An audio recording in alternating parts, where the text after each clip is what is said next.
કથા રે ધાવજો રે મારા પેટ ધાવી લે ખૂબ ધ્રપીને આ કુરુક્ષેત્રના મેદાનમાં 9મા દિવસની રાતે રાજા ધર્મે ભીષ્મ પાસે જઈને કીધું દાદા યુદ્ધ પૂરું ન થાય, યુદ્ધ પૂરું ન થાય કે કેમ કે પાંડવોને તમે મારો નહીં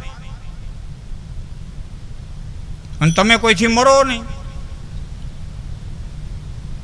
તમારી ઈચ્છિત મૃત્યુનું વરદાન, તમે કોઈથી મરો નહીં, પાંડવોને મારો નહીં, યુદ્ધ કદી પૂરું ન થાય. દાદા કોઈ રસ્તો કે એક રસ્તો છે કે શું કે તમારા સૈન્યમાં જે શિખંડી છે, ભાઈઓ માફ કરજો ભાઈ, પ્રભુદાન મામા, આ દેશની પાસે જે ટેકનોલોજી હતી, આ દેશની પાસે જે સાયન્સ હતું, એ બધું ભૂલાવીને ચમત્કારમાં ખપાડી દેવામાં આવ્યું. શું કરવા? એ કહી શકે કે આ અંધશ્રદ્ધાનો દેશ છે, આ મદારીઓનો દેશ છે, આ જાદુગરનો દેશ છે, આ અવિશ્વાસનો દેશ છે, એમ કહી શકે છાતી ઠોકીને. હા, કોલગેટની જાહેરાત વાળા એમ કે આપકે કોલગેટ મેં નમક હે, હવે તો મેં ગણતા હતા, તમે આવીને કઢ્યું.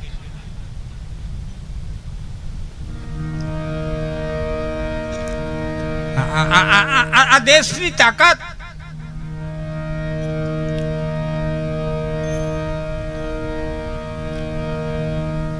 તમારા સૈન્યમાં જે શિખંડી છે એ જન્મે સ્ત્રી છે, જાતિ પરિવર્તન કરી અને પુરુષ થયો છે, અને ટેકનોલોજી સાયન્સ આ દેશ પાસે હતું. હું એ વાતોમાં બીજા વખત કંઈ લંબાવે અને ઘણી વખત ધંધોરમાં બોલ્યો છું, એટલે મારી વાતો લંબાવવાની જરૂરિયાત નથી. ને હું સાબિત તમને કરી દઉં કે આ દેશ પાસે કેટલું સાયન્સ હતું અને હજી નથી પહોંચ્યું, હાલનું સાયન્સ ત્યાં નથી પહોંચ્યું. હા, જાતિ પરિવર્તન કરીને પુરુષ થયો છે. આગળ રાખો, હું હથિયાર મૂકી દઈ, ટૂંકમાં વાત કરું. અને બીજે દિવસે એ શિખંડીને આગળ રાખી અને અર્જુને બાણ માર્યા. દાદો ભીષ્મ વિંધાણા, ધરતીમાં પડ્યા. ભગવાન કૃષ્ણએ અર્જુનને કીધું કે હવે દાદાને આપણે મળી આવીએ. અને અર્જુનનો રથ લઈ અને કૃષ્ણ ધીમા ધીમા ધીમા ધીમા ધીમા ભીષ્મના ધારા હાલતા થયા. એ વખતે ભીષ્મ પાસે પહોંચે એ પહેલા ધરતીની માલિકોથી એમ કહેવાય છે, લોકકથા એમ કે છે કે ગંગાજી પ્રગટ થયા અને ભગવાન કૃષ્ણને એટલું કીધું તારે આ બધું કરવું હતું, એટલે હું કઈ વચમાં આવી અને અટણ તને કઈ કહેવાય નથી આવી.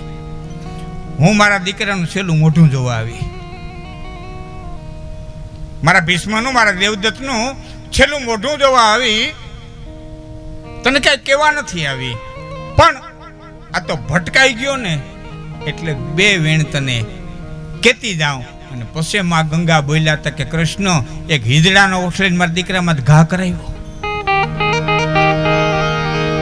એક નપુસંકનો ઓછળીને મારા દીકરામાં ઘા કરાવ્યો.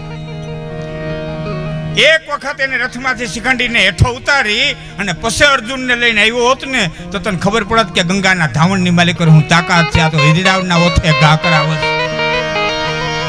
માટે ધાવ દે રે મારા પેટ ધાવી લે, જે ખૂબ દ્રપીને યાદ રે શિવા, ખૂબ દ્રપીને યાદ.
કાયા તારી લોહીમાં ના હે રે ઢાકણ તે ઢાલ ના થાવે કાયા તારી લોહીમાં ના હે ઢાકણ તે ઢાલ ના થાવે. અને હવે છેલ્લે મારે બે પ્રસંગ કેવા છે, પણ તમને એમ લાગે છે કે આટલી ધડબડાટી બોલી હોય શિવાજી હુતા હોય? આટલી ધડબડાટી હાલીડા આમ ન હોય. આ તો તમને મજા આવે, અમને મજા આવે પ્રેમભાઈ, આ બધાને મજા આવે ને આ બધા તાલમાં લેવાય. હાલરડા તો ધીમા હોય. એ ડોહીમાં એ અંગૂઠે દોરી બાંધી હોય, આમ પગ કેરી જતા હોય, લહણ ફૂલે જતા હોય, અને દીકરાની હિંચકાની દોરી હાલી જતી હોય, અને પછી મીઠા મીઠા હાલરડા ધીમે ધીમે ધીમે ધીમે હાલરડા ગવાતા હોય. આ એમ જ ગવાણું છે, પણ આ તો હવને મજા આવે એટલે આમ લઈએ છીએ. કેમ ગવાણું? શિવાજી ને નીંદરો નાવે, માતાજી જબાય ઝુલાવે રે બાલુડા ને નીંદરો નાવે. પેરી ઓઢીલે પાતળા પીડા લાલ પીરોજી પેરી ઓઢીલે પાતળા પીડા લાલ પીરોજી કાયા તારી લોહીમાં ના હે ઢાકણ તે ઢાલ ના થાહે રે શિવાજી નીંદરો નાવે. દરેકને સમય હોય, એના ઢાળ જુદા હોય, એના રાગ જુદા હોય. પણ મજાની વાત એ છે મિત્રો કે શિવાજી જન્મે મહારાષ્ટ્રમાં અને હાલરડા ગાય સૌરાષ્ટ્ર. કેટલા એકાબીજા અરે મળી ગયેલા છે. જન્મે મહારાષ્ટ્રમાં. બીજો યુવાન મિત્રોને કદાચ ને ખ્યાલ ન હોય તો કહું, ખ્યાલ હોય તો વાંધો નહીં, ન હોય તો કહું, શિવાજી અને મહારાણા પ્રતાપ બે સિસોદિયા, બાપા રાવણના વંશજ, ગોહિલોત. એક ફાટો મરાઠાવાડીમાં ગયો, પછી મરાઠા કહેવાણામાં કે બે સિસોદિયા, બે એક જ વંશના. એ તાકાત, એ ઉર્જા, એ શક્તિ, અને એ ભવાનીએ જે પ્રસન્ન છે અને શિવાજીને જે તલવાર આપી, આજની ઘડી પણ મ્યુઝિયમની માલિક પડી છે. આ જે તાકાત ભાવનગર મહારાજા આતાભાઈને ભાલે બેહી અને જે 1800 પાદર દેતી હોય, ઈ આજે શક્તિ, આજે આ ઉર્જા, એના આપણે ઉપાસક છીએ. એની તાકાતના આપણે ઉપાસક છીએ. પછી શક્તિ ભક્તિની હોય. જોકે આમ તો ભક્તિનો માર્ગ હોય તો ભલે, જ્ઞાનનો માર્ગ હોય તો ભલે, તપનો માર્ગ હોય તો ભલે, વીરતા વિનાનું કાંઈ થતું નથી. વીરતા વિનાનું, ભક્તિ કરી તો વીરતા વિનાનું કંઈ થતું નથી. આ બધી વાતું થાય, માયા મોટી નાગણી ઈંડા પોતા ના ખાય ને એમાંથી કોઈ ઉગરે મોટો મણિધર કહેવાય ને, આ બધું સંન્યાસી હાટું છે, સંસારી હાટું નથી. તમે કમાઈ દો, ધન હશે તો ધર્મ કરી શકશો, શરીરમાંથી ઉતરી બાંધી રખડતા હશો શું કરશો?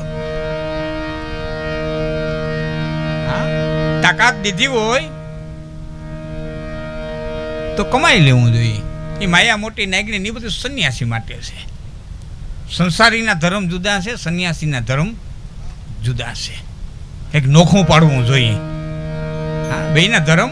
બીજી વાત, સંન્યાસી હોય, વાનપ્રસ્થી હોય કે બ્રહ્મચર્ય આશ્રમ હોય, ચારમાંથી કોઈ પણ આશ્રમ હોય, યાદ રાખજો, બપોર થાય એટલે ગ્રહસ્થીને ગોતવો પડે ને ગોતવો પડે. આ ડબરીને દેવું હું? જેટલા આશ્રમ નભે છે એટલા તમામ આશ્રમ ગ્રહસ્થાશ્રમ ઉપર જ નભે છે. હા,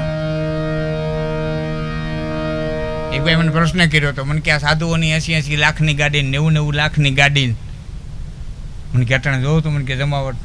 મેં કીધું તારે કેટલા દીકરા છે? મને કે 2. હું છોકરા શું કરે? મને કે એક મામલતદાર છે, એક ક્લાર્ક છે. હું તારી પાસે ગાડી છે કે ડસ્ટર છે? હું તારે 2 હોય ને ડસ્ટર હોય તો પેલા કેટલાય છે?